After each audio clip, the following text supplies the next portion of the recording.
showcasing my multi-agent resume screener on the Airia platform. Now, for the sake of brevity, I'll actually be showcasing a sample run, and then if we have time, go through the pipeline itself.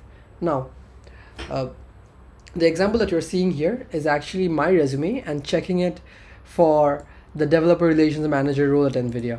Now, this is an actual job posting that I've downloaded off of NVIDIA's website. Yeah, it's an open role.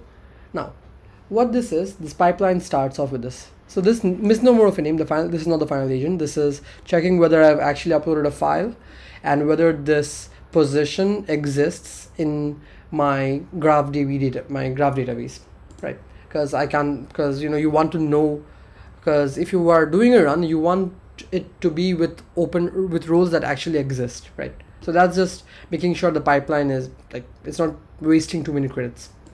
So the resume extractor extracts key information from your resume, like your work experiences, your education, your relevant URLs, and your GitHub info and so on, right? Now the 4 base 4 minis are actually perplexity bots. So this first perplexity agent will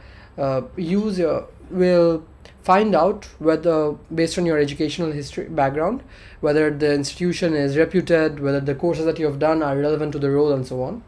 The second one will go through your previous work experiences and again compare with the role that we are talking about. The third 4 mini will go through the URLs that are on your resume. So for example, your GitHub links and your LinkedIn, your personal website, and so on. And the fourth base 4 mini is actually comparing the company, which is the company that is hiring, their hiring policy that is given to this agent through an internal memory, and comparing whether this applicant is hireable or not based on, let's say, the number of years at the company and so on, like the past experience and so on. Now all of this information is then fed into a resume evaluator model, which then this resume evaluator model, as you can see, goes through all of this information, including one more thing, which is the graph database query. So this graph DB query actually extracts previous hires of the company that are again given. This graph DB is built separately based on the previous hires of the company, as well as open roles and the description of the open roles. For example, all of these details are actually fed to this agent, summarized and fed to this agent.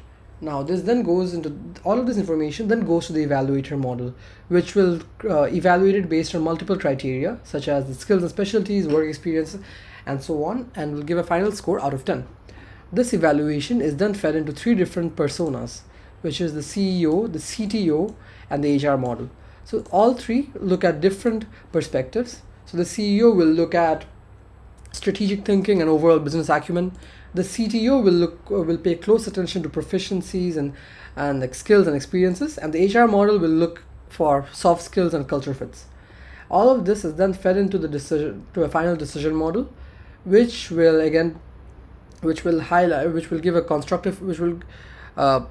give a response as well as a constructive feedback.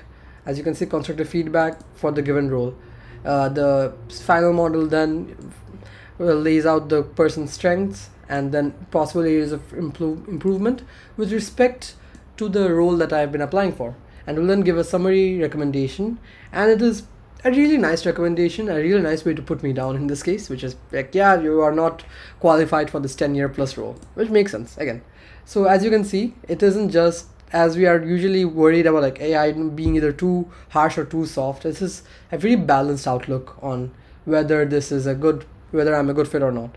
Similarly, for a role for a resume that's more applicable to this role, it will give a much more it will basically provide a yes. Yeah, we should go through the next stage, right?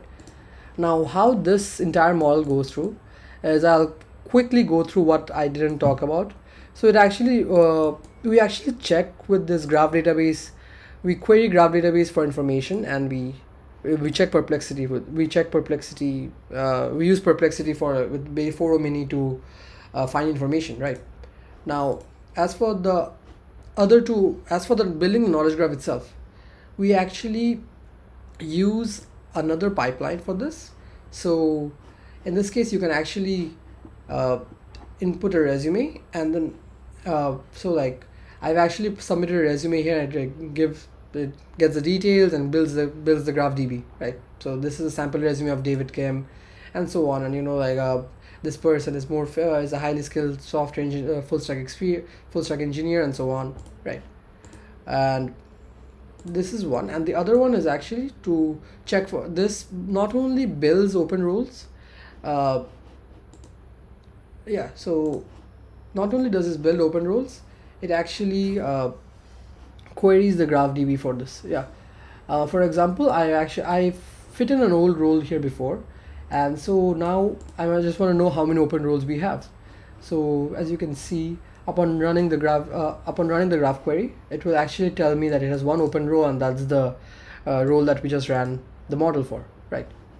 Now finally, let me show you what is being stored in the in our vector DB as well. So in our graph, knowledge graph as well, apologies. So as you can see, candidates, experiences, education, skills, institutions, URLs, and like requirements, and like education institutions are stored, as well as for a given job role, the links, requirements, which company posted it. In this case, I'm putting in an NVIDIA application, so it's showing this. What sort of education requirement, what sort of skills are needed, right? And as for the work experience for the candidate, it's at some company, right?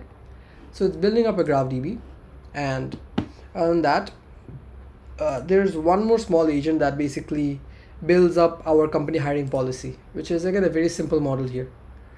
But as for that, and to summarize, this is basically my resume screening pipeline, which dynamically which highlights the potential of multi-agent RAG LLM systems in automating resume screening, thereby enabling more efficient and scalable hiring workflows. So thank you.